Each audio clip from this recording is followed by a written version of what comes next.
দর্শক, আমি এই মুহূর্তে অবস্থান করছি কুড়িগ্রামের ফুলবাড়ী উপজেলার সীমান্তবর্তী নাকারজান এলাকায়। এই নাকারজান এলাকায় নীলকমল নদীর উপর ২০০৮ সালে একটি কাঠের সাঁকো নির্মিত হয়েছিল। সেই থেকে কাঠের সাঁকো দিয়ে দুই পাড়ের প্রায় ১,০০০ মানুষ চলাফেরা করছেন। বর্তমানে কাঠের সাঁকোটির খুব খারাপ অবস্থা, যার ফলে স্থানীয় মানুষজন এবং স্কুলগামী শিক্ষার্থীরা যেতে তাদের কষ্ট হচ্ছে।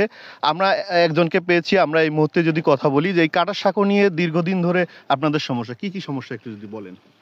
আমাদের এখানে প্রায় ১,০০০ লোকের বসবাস।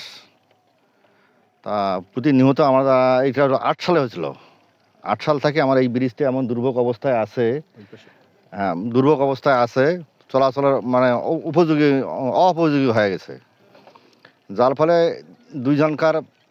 একজনকার পা ভাঙছে আর একজনকার কোমর ভেঙে গেছে এই কাঠের ব্রিজ ভাঙি পড়িয়া। তা দিন থেকে আমরা টিউনো সাহেবের কাছে বা চেয়ারম্যানের কাছে দরখাস্ত দিই। ওরা এই হয় দীর্ঘ ৮ বছর থেকে এই অবস্থায় পড়ি আছে। তো এটা যদি ঊর্ধ্বতন কর্মকর্তা যদি আমাদের সহযোগিতা করতো, এই কাঠের ব্রিজটা সংস্কার করতো। আমরা এই যেহেতু নিরীহ এলাকা, মনে করেন যে এখানে কৃষি আবাদ পণ্য করা হয়, এটা নিয়ে যাওয়া আমাদের সমস্যা, গাড়ি ঘোড়া যেহেতু চলে না। তা এটা আমাদের কাছে অনুরোধ থাকলেও উপর ঊর্ধ্বতন কর্মকর্তার কাছে আমার এটা খুব আকুল আবেদন, এই কাঠের ব্রিজটা যেন অতি তাড়াতাড়ি সংস্কার করা হয়। জি, ধন্যবাদ। আমরা শুনছিলাম যে ওনারা প্রশাসনের বিভিন্ন দপ্তরে ওনারা আবেদন করেছে, আবেদন করার পর তারা তেমন কোনো ফলাফল পাচ্ছে না। তো আমি একটি কথাই বলতে চাচ্ছি যে তাদের একটি চাওয়া যে প্রশাসন যাতে তা দ্রুত ব্যবস্থা নেয় এবং এই যে চলাচলের যে দুর্ভোগ সেই দুর্ভোগটি যেন কমে আসে। আমার সামনে আরেকজন রয়েছে, একজন পল্লী চিকিৎসক। আমি যদি একটু তার সাথে কথা বলি।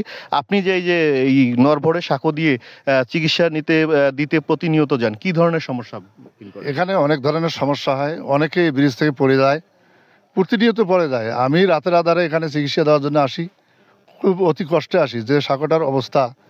আর এরা যদি খুব একটু অসুস্থতা বেশি হয়ে যায়, এরা যে রোগী নিয়ে যাবে ফুলবাড়ি সদরে যাবে, সে যাওয়ারও তাদের কোনো বিকল্প ব্যবস্থা নাই। তো আমরা চাই যাতে এই সাঁকোটা খুব অতি দ্রুত গতিতে সংস্কার হয়। এই সংস্কার হলে এই এলাকার হাজারো মানুষের দুঃখ কষ্ট লাঘব হবে। এবং আমরাও প্রতিনিয়ত চিকিৎসা দিতে আসি এবং অনেকে আসে, তাদেরও আত্মীয় স্বজন বিভিন্ন খান থেকে আসে, তারাও দুর্ভোগে পড়ে। যাতে ব্রিজটি খুব তাড়াতাড়ি এই সাঁকোটি তাড়াতাড়ি সংস্কার হয়, এই জন্য ঊর্ধ্বতন কর্তৃপক্ষকে বিশেষ অনুরোধ করছি যাতে সাঁকোটি তাড়াতাড়ি নির্মিত হয়। ধন্যবাদ আপনাকে। শুনছিলাম একজন পল্লী চিকিৎসকের কথা, তিনি প্রতিনিয়ত এই এলাকায় চিকিৎসা দিতে আসেন এবং তিনিও বলছেন যে এই সাঁকোটির নরভরে অবস্থা খুব ঝুঁকিপূর্ণ অবস্থা। আমরা এখানকার স্থানীয় শিক্ষার্থীদের সাথে কথা বলেছি। শিক্ষার্থীরা জানিয়েছেন যে তারা প্রতিনিয়ত স্কুল যাতায়াতে এই ঝুঁকিপূর্ণ সাঁকো দিয়ে স্কুল যাতায়াতের সময় তারা বিভিন্ন ধরনের দুর্ঘটনার শিকার হয়। তারাও দাবি জানিয়েছেন দ্রুত যেন এই সাঁকোটি সংস্কার করা হয়। তো স্থানীয়দের চাওয়া এবং এই এলাকার শিক্ষার্থীদের চাওয়া যে দ্রুত যেন এই ঝুঁকিপূর্ণ সাঁকোটি সংস্কার করা হয়। এই ছিল কুড়িগ্রামের ফুলবাড়ী থেকে জাহাঙ্গীর আলম, এশিয়ান টেলিভিশন।